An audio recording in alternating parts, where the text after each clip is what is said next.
Hello friends, welcome to investment academy. Good morning. आज की ताज़ा खबर में आपका स्वागत है। थर्सडे को सबको happy Thursday first of all. ठीक है, और बात करेंगे आज सबसे पहले ग्लोबल न्यूज़ से और कुछ इंडिया स्पेसिफिक और कुछ स्टॉक स्पेसिफिक न्यूज़ के बारे में बात करेंगे। वीडियो को आप लास्ट तक ज़रूर देखिए क्योंकि आज भी एक इंटरेस्टिंग नॉलेज सेक्शन है। स्टार्ट करते हैं वीडियो। तो ग्लोबल न्यूज़, यूएस मार्केट थोड़ा फ्लैट रहा, मतलब कुछ ज़्यादा एक्टिविटी नहीं थी। By the time I was making the video, frankly जब तक एनवीडिया का रिजल्ट नहीं आया था तो मेरे पास बहुत ज़्यादा कमेंट उसके ऊपर नहीं है, बट मार्केट वर एक्सपेक्टिंग की, मतलब थोड़ा सा उसमें था आज की मार्केट एनवीडिया के रिजल्ट्स एक्सपेक्ट कर रही है। बट जब तक नहीं आया था when I was making, so I think you will have to check on your own that thing. ठीक है, बाकी जो जो चीज़ फ्रॉम ग्लोबल पर्सपेक्टिव फैक्टर्स थी, एक तो थी कि यूएस का एक इन्फ्लेशन मैट्रिक्स, जो कि पीसीई इन्फ्लेशन मैट्रिक्स आता है वहां पे, वो 3.7% ग्रो हुआ है। ठीक है, तो अगेन मतलब इट इज नॉट अबव और बिलो द एक्सपेक्टेशन, एक्सपेक्टेशन के आसपास ही है। बट फैक्टर जो है वो यही है कि भाई 2% का टारगेट है, 3.7% है, तो इन्फ्लेशन तो है इकोनॉमी में।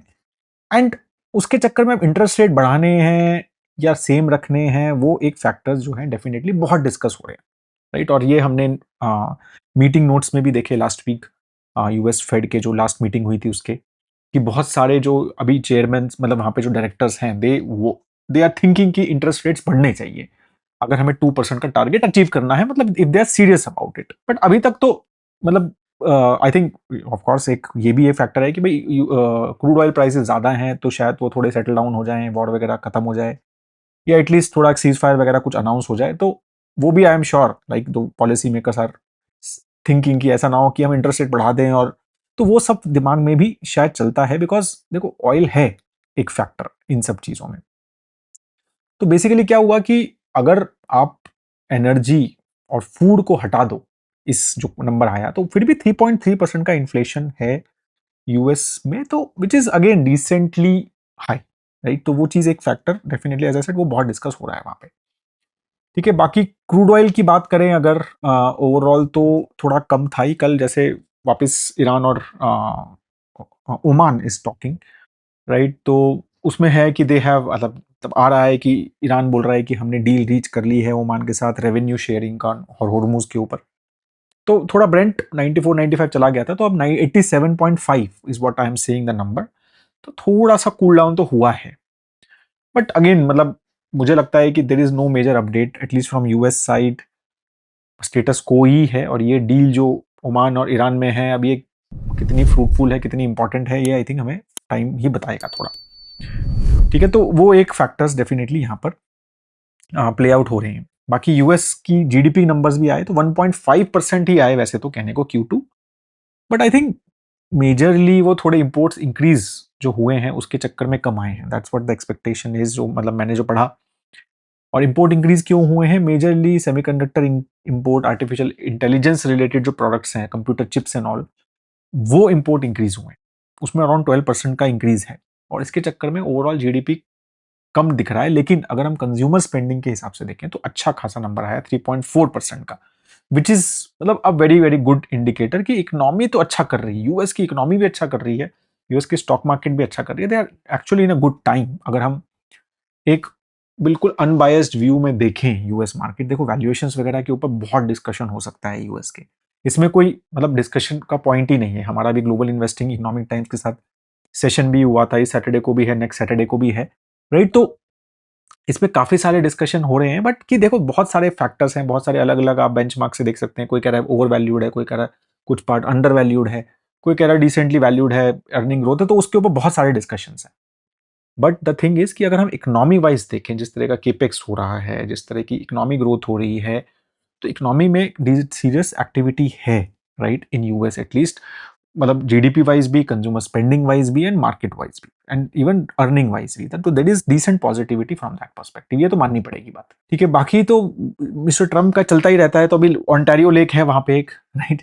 तो अब नाउ ही सेइंग कि it should be named as lake America. जैसे जैसे ट्रेड वॉर, अभी कनाडा के साथ रिलेशनशिप थोड़े सॉर हो गए हैं, टैरिफ लगा रहे हैं एक दूसरे के ऊपर, राइट। तो वो सारी चीज़ काफ़ी एक दूसरे के ऊपर, मतलब काफ़ी सारी चीज़ें वहाँ चल रही हैं।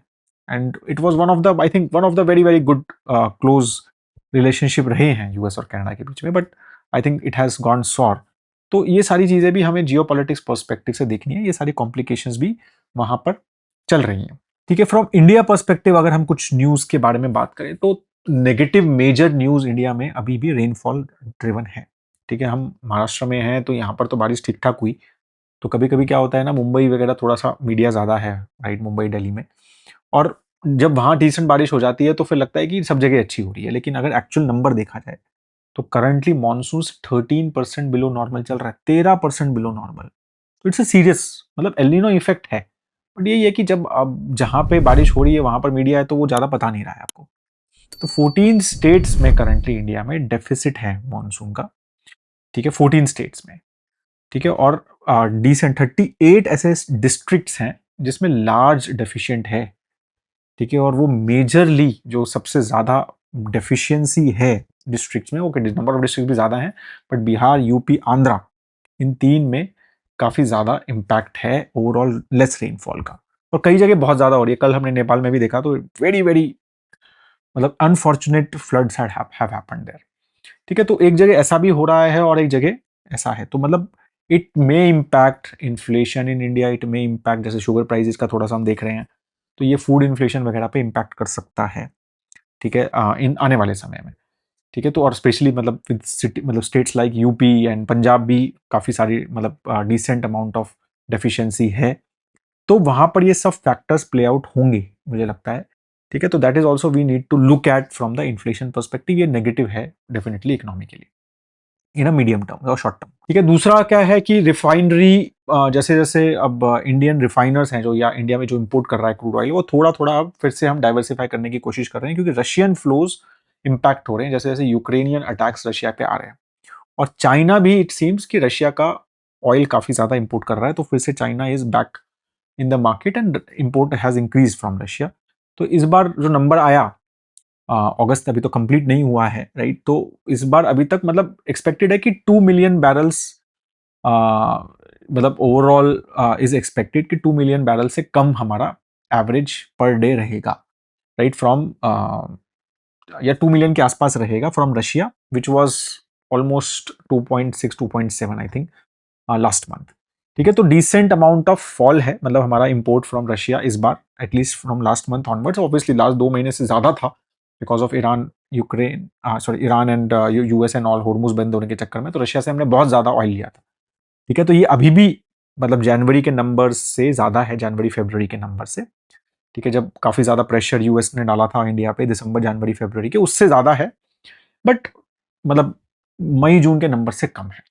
ठीक है, तो अब बिकॉज ऑफ दीज फैक्टर्स तो हम अभी फिर से डाइवर्सिफाई कर रहे हैं यूएस एंड अफ्रीका से। I think India is trying to diversify their oil needs. ठीक है, तो ये this is what it's going globally, ये सारी चीजें चल रही हैं। बाकी एक नंबर्स आए कि इंडिया हम we are doing lot of, हम भी ग्लोबल इन्वेस्टिंग वगैरह के ऊपर थोड़े डिस्कशंस कर रहे हैं गिफ्ट सिटी से, और मतलब विद अभी जैसे हमने भी मॉडल पोर्टफोलियोज बनाए, तो वो सारे ऑप्शंस में काफ़ी सारी चीज़ें इंटरेस्टिंग आ रही हैं ग्लोबल, और थोड़ा इजी भी हो गया है, विद टैक्सेशन भी थोड़ा ईज कर दिया है सरकार ने on global international funds and stocks, right. तो उसके चक्कर में नंबर आया था कि मतलब अच्छा खासा इन्वेस्टमेंट इंडियंस ने किया है in global investing, almost $457 million जो है वो रेमिट किया है इंडियन रेजिडेंट इंडिविजुअल्स ने।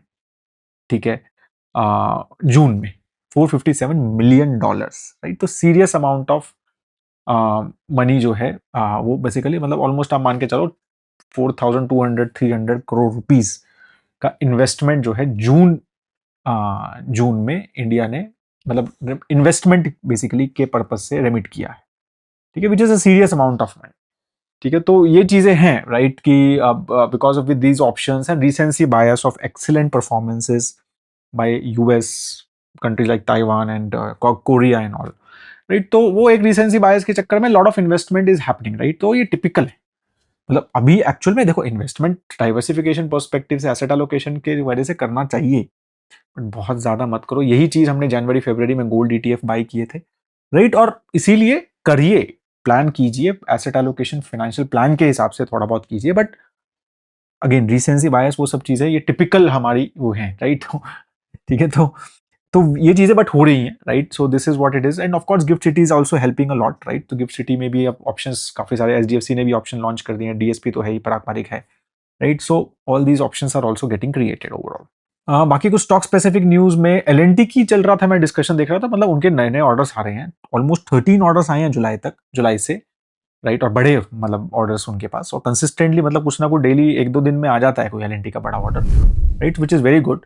तो बट गुड थिंग इज कि वेस्ट एशिया से काफी अच्छे ऑर्डर्स आ रहे हैं फिर से, तो मतलब क्लियर रिवाइवल है वेस्ट एशिया से। तो आई वॉज लुकिंग एट की ऑर्डर इनफ्लोज, राइट? तो मतलब वो Q4 में थोड़ा डिप हो गया था, बट अगेन मतलब Q1 में it picked up, but Q3 was very good, but again Q2 also seems कि ये Q3 क्रॉस कर देगा, या Q3 जितना अच्छा ऑर्डर इनफ्लो आ जाएगा मिडिल ईस्ट मतलब वेस्ट एशियन कंट्रीज से, राइट? तो दैट लुक्स गुड ओवरऑल, कि मतलब West Asia is picking up, and I think that is good thing from L and T perspective. और काफी गिरा भी था स्टॉक, स्पेशली जब वॉर शुरू हुआ था, बिकॉज एक्सपेक्टेड था कि भाई ये ऑर्डर्स वगैरह हो सकता है, प्रोजेक्ट्स भी डिले हो जाए, वो सारा चीजें थी, but I think now it has picked up well. Adani energy को भी 4700 करोड़ का एक ट्रांसमिशन प्रोजेक्ट मिला है महाराष्ट्र में, राइट? तो मतलब majorly source I think from Karnataka से एक्स्ट्रा पावर, रिन्यूएबल पावर जो है वहां से महाराष्ट्र में, स्पेशली और पम्प स्टोरेज प्रोजेक्ट्स के थ्रू सतारा एंड पुणे वगैरह में वो पावर जो है डिस्ट्रीब्यूट होगा,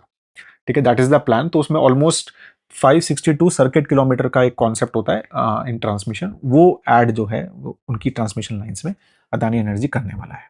बाकी JSW and SAIC, right? SAIC is a Chinese company, उनका मतलब MG मोटर्स आपको पता ही है कि उनका एक टाइप है आपस में, जिसमें 49% स्टेक SAIC का है और 35% JSW का है, बाकी कुछ प्राइवेट इक्विटी इन्वेस्टर्स हैं उसमें।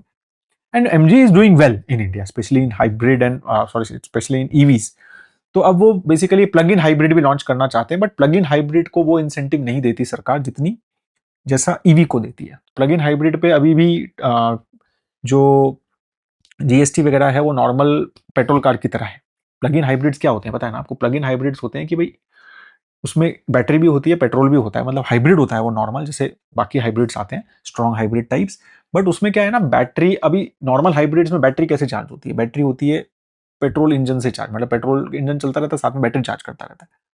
बट प्लग इन हाइब्रिड में क्या है, आप बैटरी को सेपरेटली चार्ज करके चार्ज कर सकते हो, मतलब स्विच लगा लो और चार्ज कर लो, ठीक है? एंड तो आपकी बैटरी का जो मतलब आप बैटरी अलग चला लो, एंड तो उसमें क्या है और बेनिफिट है, राइट? तो आपके पास प्रॉपर प्योर हाइब्रिड है, तो एंग्जाइटी रेंज एंग्जाइटी भी नहीं है, पेट्रोल भरना है तो पेट्रोल भरो, नहीं तो बैटरी चार्ज करो, ठीक है? तो वो उस थॉट से बेसिकली, और आई थिंक चाइना वगैरह में तो स्पेशली बहुत चलती है plug in hybrids. I think that is the big वहाँ पे। बट इंडिया में क्या है कि वो स्ट्रक्चर, इंसेंटिव स्ट्रक्चर नहीं है उसके अराउंड।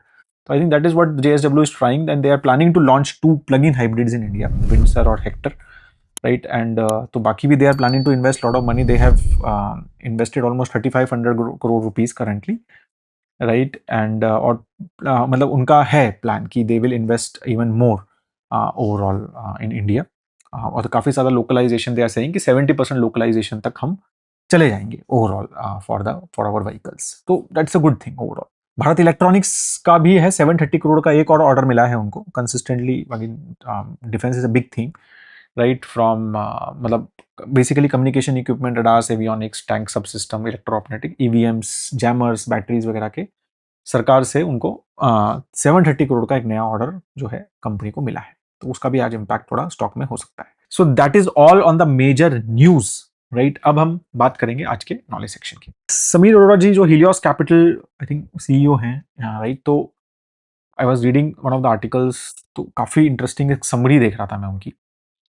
तो मतलब we keep on discussing, right? FMCG, Hindustan Levers of Marico and Dabur, Britannia, ठीक है? They have not done so well in last 5-6 years, ठीक है? स्टॉक्स ने अच्छा नहीं किया है, ज्यादा पैसे नहीं कमाए हैं, बहुत अच्छा मोड माना जाता था, मतलब मतलब वी हैव कीप, मतलब शायद 20-25 साल से इन कंपनीज के बारे में बहुत बात हुई है, स्ट्रॉन्ग ब्रांड, स्ट्रॉन्ग सब कुछ, मतलब ऐसा लगता है कि यार क्यों अच्छा नहीं कर रहे हैं, ठीक है? और कभी कभी इनको एक बैरोमीटर भी देखा जाता है, इकोनॉमी नॉट डूइंग वेल, मतलब ऐसा लगता है कि ये कंपनीज अच्छा नहीं कर रही हैं, ठीक है? तो शायद इकोनॉमी अच्छा नहीं कर रही है, ऐसा लगता है ना। हिंदुस्तान लीवर में वॉल्यूम ग्रोथ नहीं आ रहा है, और कंपनीज लाइक PNG में वॉल्यूम ग्रोथ नहीं आ रहा है, या मैरिको वगैरह में वॉल्यूम ग्रोथ नहीं आ रहा, तो ऐसा लगता है कि शायद we are not doing well, right? तो ऐसा लगता है कभी कभी।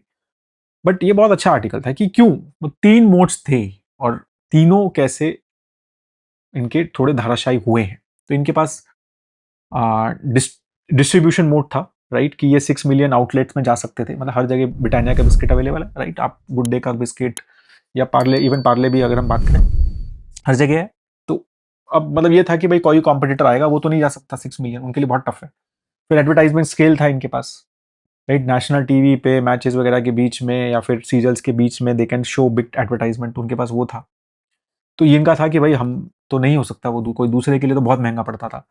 ठीक है, तो थर्ड था कि मतलब ग्लोबल रिसर्च ऑपरेशंस थे कि क्या एग्जैक्टली किस पैकेजिंग में करनी है, ये 200 ग्राम, 100 ग्राम, 50 ग्राम, 5 रुपए का, 10 रुपए का, एसकेयूज कैसे मैनेज करने, इन्वेंट्री कैसे मैनेज करने है। तो मतलब उनके पास एक ग्लोबल एक्सपीरियंस की वजह से, बहुत सारी कंपनीज ग्लोबल हैं, तो वो बहुत अच्छा था।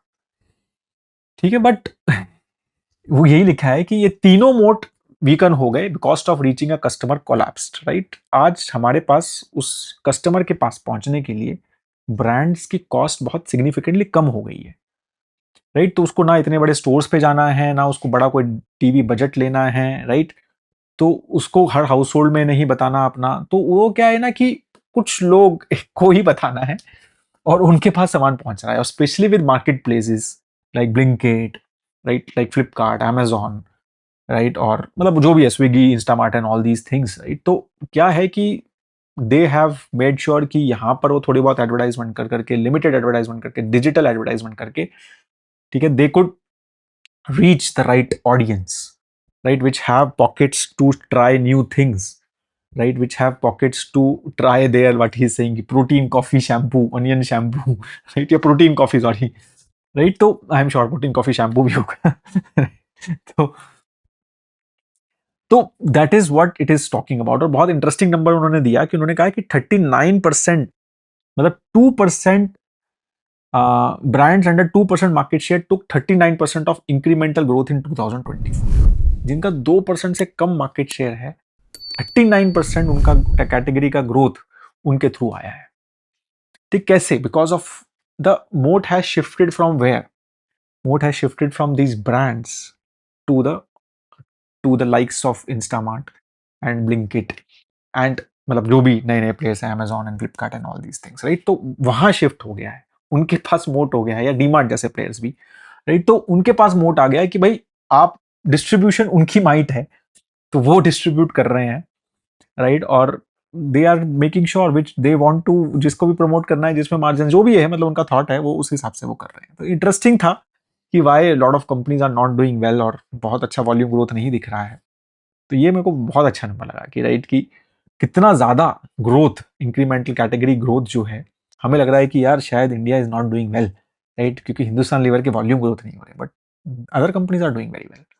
ठीक है, so that is what it is, very interesting thought. मतलब ये क्या होता है, कभी कभी कोई ऐसे अच्छे fund managers and all these things बहुत अच्छे से प्रोजेक्ट कर देते हैं, काफी सारी चीजें पता होती है, बट आप उसको एक अच्छे थॉट में नहीं डाल पाते हैं। तो that I like this summary on FMCG kind of a sector, right? And we keep on discussing lot of times, I'm sure model portfolio में और हमारे डिस्कशंस में बहुत डिस्कस होता है ये, right. But I thought that I will discuss this with you. That is all, have a great time and दोस्तों, आज शाम को I think team is planning model portfolio live session, जो अगर आप मॉडल पोर्टफोलियो सब्सक्राइब हैं तो please जरूर अटेंड करें, आपके पास ईमेल तो आ गया होगा। That is all, have a great time है दोस्तों। अगर वीडियो अच्छा लगे तो लाइक जरूर कीजिए। जय हिंद।